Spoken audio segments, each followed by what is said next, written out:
summoned us to decision.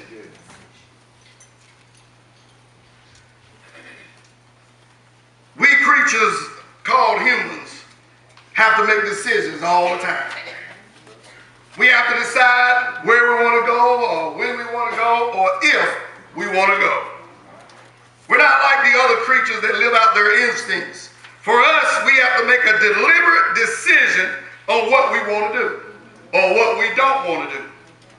God has called us to decision. At this time, we see that the prophet Elijah, who was standing the representative of God, and the false prophets of Baal, who represented the other things that they believed in, and then the people are caught in the middle. It's no wonder that this election season, you got those on the left and those on the right, but the people are stuck in the middle. They don't know which way to go, who to go for. It's divided households and families. God has called us to the precipice of decision. We hang on a cliff. We're there. We can make a decision to walk with God, or we can make a decision to jump over the cliff. When we look at this story in Elijah, he sends out a challenge. He sends out a challenge to the false prophets, and he invites all the people who are caught in the middle. You weigh out the decision that needs to be made today. He asked the people a question: how long will you halt between two gods? How long will you stand there not making a decision to follow the Lord? How long? How long will you be caught between two? And when he uses this word halt, you might walk with God for a little while. And then you hear somebody saying something, and you stop walking with it. You're on the other side now. You see, you can't serve two masters. Either you're going to be a God-fearing Christian or you're going to be something else. But he called us to make a decision today on who we're going to be and who we're going to serve. I'm here to tell you this morning that everything has led up to this sermon this morning. From Sunday school all the way up to everything you hear, you got to make a decision. You can't keep saying you're a Christian today, and just as soon as something runs across your path, you change your mind and you become something else. God said today, you got to make a decision to live for me or to jump off the cliff.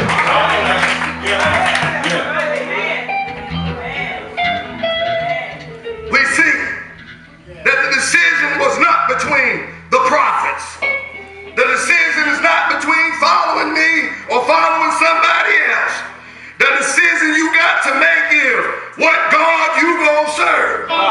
That's the decision that has to be decided, not only in our personal life, but in America itself. You see, America is not fighting because black and white. They're fighting because they don't know who they want to serve. Either you want to serve yourself or you want to serve God. They haven't made that decision yet. So everybody's at war because they don't know who they want to serve, and that God is God. If you don't believe me, let's go back a moment.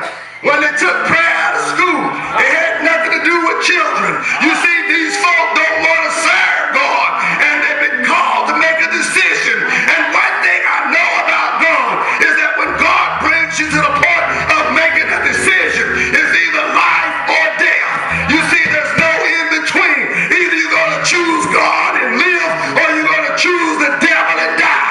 It's your choice, but God said this day, you got to choose who you going to serve.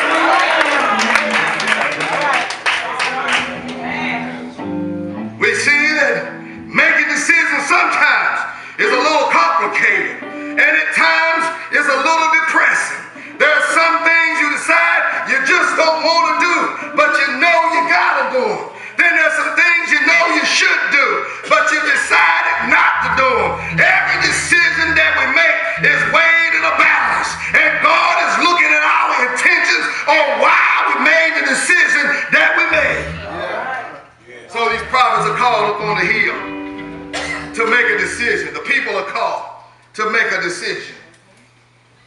And they get there and he says, how long What is it going to take for you to understand who God is? What is it going to take for you to stop riding the fence? What is it going to take for you to make that decision that today I'm going to serve the Lord? What will it take for you today to say, for him I live and for him I die? What will it take for you today to make the decision that God is God? Well, how long are you going to sit back in your pews, clap your hands to the music, but not make a decision that you're going to serve the Lord this day? So he calls them up, the people up, to make a decision. And we see that he let the false prophets go first. You see, when you know the truth, it don't matter what order you go in, because the truth gonna come out on top. So he called them up to the top, and he said, y'all go first.